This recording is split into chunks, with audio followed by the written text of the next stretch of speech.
Series में हमारे resistance लगे हुए हैं, तो टोटल उस सर्किट के अंदर कितना रेसिस्टेंस है ये पता करना है सीरीज के अंदर। तो उसका डेरिवेशन होता है, तो हम जो आपका वो बना होता है ना, डायग्राम बना होता है या कोई भी आपका सर्किट डायग्राम बना होता है, उसमें जितने टोटल रेसिस्टेंस लगे हैं उनको मिला के कितना ओवरऑल रेसिस्टेंस है उसको हम इफेक्टिव रेसिस्टेंस, टोटल रेसिस्टेंस या रेसिस्टेंस ऑफ सर्किट भी बोलते हैं।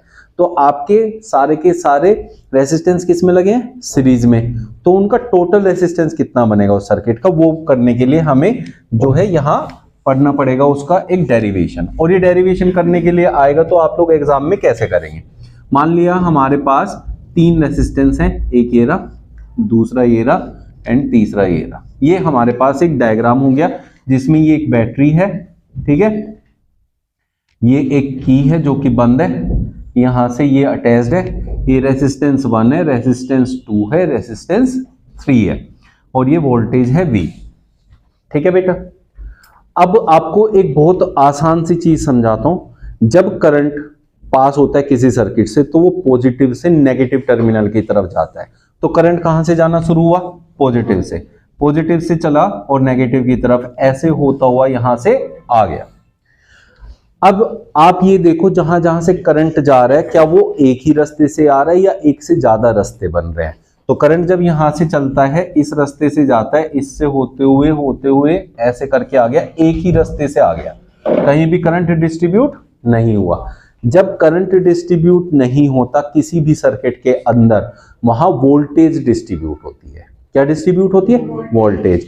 इसका मतलब हमारे पास अगर V वोल्टेज है तो यहां होगा V1, इसको इसमें से V1 मिल गया, यहां होगा V2, इसको V2 मिल गया, और यहां वोल्टेज होगा V3, इसको V3 मिल गया।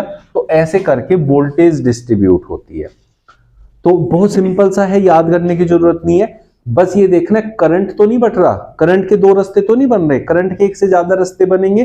करंट अगर बट गया तो वोल्टेज नहीं बटेगा, और वोल्टेज बटेगी तो करंट नहीं बटेगा। तो यहां करंट क्या है? डिस्ट्रीब्यूट नहीं हो रहा, तो इसका मतलब वोल्टेज डिस्ट्रीब्यूट हो। बात समझ में आ गई? कितनी वोल्टेज थी हमारे पास? V। तो V voltage V1 plus V2 plus V3, इन तीनों को मिलके कितनी वोल्टेज थी? V। इस V को ही हमने 3 हिस्सों में डिस्ट्रीब्यूट किया। अगर ये 3 पार्ट्स में डिस्ट्रीब्यूट हुआ है तो यार सिंपल सी बात है ना कि तीनों को मिलके वापस V बन जाएगा। तो V1 plus V2 plus V3 क्या बन जाएगा? V बन जाएगा। बात समझ में आ गई? आपने कोई भी फॉर्मूला याद नहीं रखना V इक्वल्स टू IR से अलग, बस चीजों को समझना है कि ये V है, V को हमने बांट दिया, एक चीज बटेगी, या तो करंट या तो वोल्टेज। या करंट डिस्ट्रीब्यूट होने का कोई वो नहीं बन रहा, तो इसलिए वोल्टेज डिस्ट्रीब्यूट होगी, तो हमने वोल्टेज डिस्ट्रीब्यूट कर दी। जो चीज डिस्ट्रीब्यूट होगी, सर्किट ब्रोकन होगा तो हम बात ही नहीं करेंगे, अभी कंप्लीट सर्किट की, क्लोज सर्किट की बात करेंगे, तभी हम लोग उसको डेरिवेट करेंगे। ठीक है। तो अब बात क्या है बेटा कि V डिस्ट्रीब्यूट हुआ V1 V2 V3 पे, इसलिए V is goes to V1 plus V2 plus V3 लिखेंगे। सिंपल सी बात आ गई। ठीक है।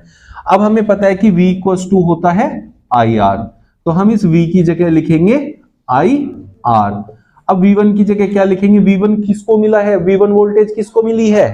R1 को। तो इनमें फॉर्मूला बनाएंगे। फॉर्मूला क्या होगा? V इक्वल्स टू IR होता है। अब करंट जो यहां से इससे पैदा होगा इस वाली वोल्टेज से, लेट इट बी I, वो I इधर से आएगा तो सब में से I पास होगा, यहां भी I, यहां भी I, यहां भी I, क्योंकि करंट तो डिस्ट्रीब्यूट हो ही नहीं रहा। समझ गए ना बात? तो अब I सेम है, I सेम है, तो अब आप एक बात बताओ, ये क्या है? वोल्टेज क्या है पहले वाले के लिए? V1, और R कितना है? R1। तो V1 कितना हो जाएगा? IR1। V1 कितना हो जाएगा? IR1 प्लस फिर V2 की वैल्यू लिखेंगे। V2 कितना होगा? यहां V2 R2 और I है, तो ये कितना बनेगा? IR2 प्लस V3 कितना बनेगा? IR3। IR जो यहां R है, ये वाला R हम पूरे ओवरऑल रेसिस्टेंस निकाल रहे हैं, इफेक्टिव रेसिस्टेंस या फिर रेसिस्टेंस ऑफ द सर्किट, लेकिन कौन से उसमें, कौन से सीक्वेंस में? सीरीज वाले में। तो इसलिए मैं इसको R सीरीज S लिख देता हूं। यहां से सब में I तो कॉमन ही है, I कॉमन ले लो, क्या बनेगा? R1 plus R2 plus R3, ऐसे चलता जाएगा। जितने रेसिस्टेंस होंगे, चाहो तो आप इसमें इनफाइनाइट रेसिस्टेंस लगा दो, डॉट डॉट करके भी शो कर सकते हैं। ये आई दोनों में सेम है, कट जाएगा।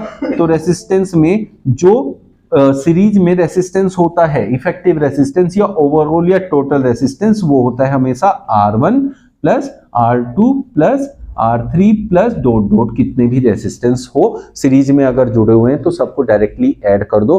That will be overall resistance in any circuit when resistance are connected in series.